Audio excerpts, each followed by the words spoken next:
Okay, Ms. Gbowee, thank you for waiting, thank you for being here. You've won this Nobel Peace Prize. How did it change your life? As part of my work, it has really given me a large platform to advocate for those things that are important in the work that I do. Previously, I went to places and I spoke, but now when I make a statement on issues of concern, policymakers pay attention. People want to take action because they see it as a problem. And are you optimistic about the situation of girls and women in Africa? And according to you, what works best in improving the lives of women and girls over there? Well, I'm very optimistic. I think my own life is an example of what transformation can do to a group of people or to an individual's life. I had lived through domestic violence and had 4 children, and all I had was a high school certificate. I graduated one of the top of my university class. I went on to do my master's in conflict transformation and peace building. I think if women and girls in Africa are given the space, there are unique gifts and qualities in each and every one of us. And when that space has been provided, they can do good. In my opinion, if we really are serious about the fight for improving the lives of women and girls, it doesn't take a lot of money, especially in Africa. Some of the universities, local universities in our communities, cost $350 for an entire year. Some of the high schools, you pay less than $100 for an entire year. Sometimes it also doesn't take money. Just creating a space for expression, expressive, just being expressive, being able to interact with you, Marie, being able to interact with myself, being able to interact with women who are a representation of power, who are representation of empowerment, gets a girl going. It doesn't take a lot.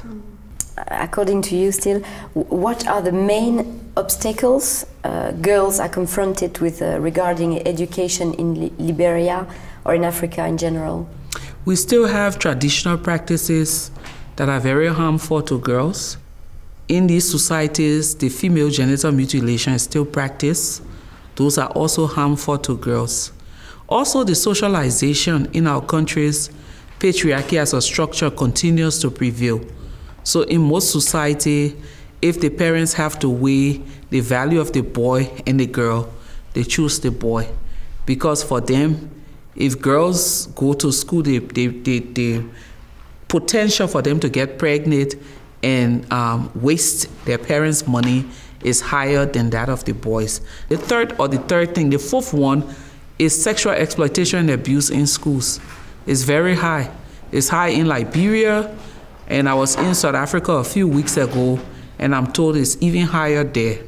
With impunity, people do not do anything to punish these teachers because sometimes they're protected by unions and other times they're protected by local authorities.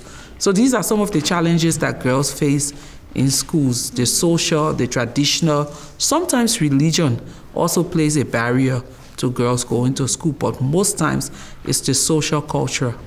What would you say, Ms. Gbowee, to people here in Belgium who want to help, just ordinary, regular people who want to help? What can we do?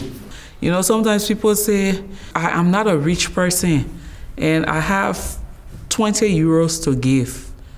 You will be surprised that in some parts of the world, that 20 euro can help a girl go to school. I do not have a lot. I just have 50 euros a month. Invest that in international agencies like Plan, who's fighting for the rights of girls. Are you optimistic in general? I am an optimist. If you're a mother of 6 children, you cannot live a pessimistic life.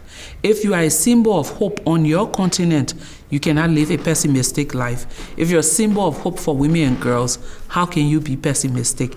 And if you live through a pessimistic situation and have contributed to hope and optimism, how can you be pessimistic? I'm a very optimistic person. I wake up in the morning, I see evil, I see wrong, I see lack. I get angry, but I get angry to work harder. So in my book, there's nothing about being pessimistic. Why do you think the girls and women are so important for achieving peace? Wow. Who understands the context more? In your home, you spend more time there. A mother can sit and tell you the dynamics of her children. Just by looking at them, she can say, this person, you know, the personality is like this, is like that, is like the other. But beyond that, if you go into communities that have been afflicted by conflict and you're doing early warning analysis, a lot of the times it's the women who will tell you distinctly that we knew that danger was imminent. But I think women have a greater understanding and analysis of conflict, and that's why they're important to the peace and security processes. Last question. In 50 years from now, you'll be an old woman, 90 years old. How should the world look like by then? For me, I want to see a world where we shouldn't have a campaign on girls' education anymore. A world that is a given. Girls should go to school, period. Yep. No if, no but. Education for girls is a right. I want to see a world where if there is conflict, naturally women should be at the table discussing alongside the men how to resolve that conflict. I want to see a world of equality and equity. Men and women working together side by side, hand in hand, acknowledging the greater value of each other. That's the world I want to see when I'm 90. Thanks to your efforts. That's my hope.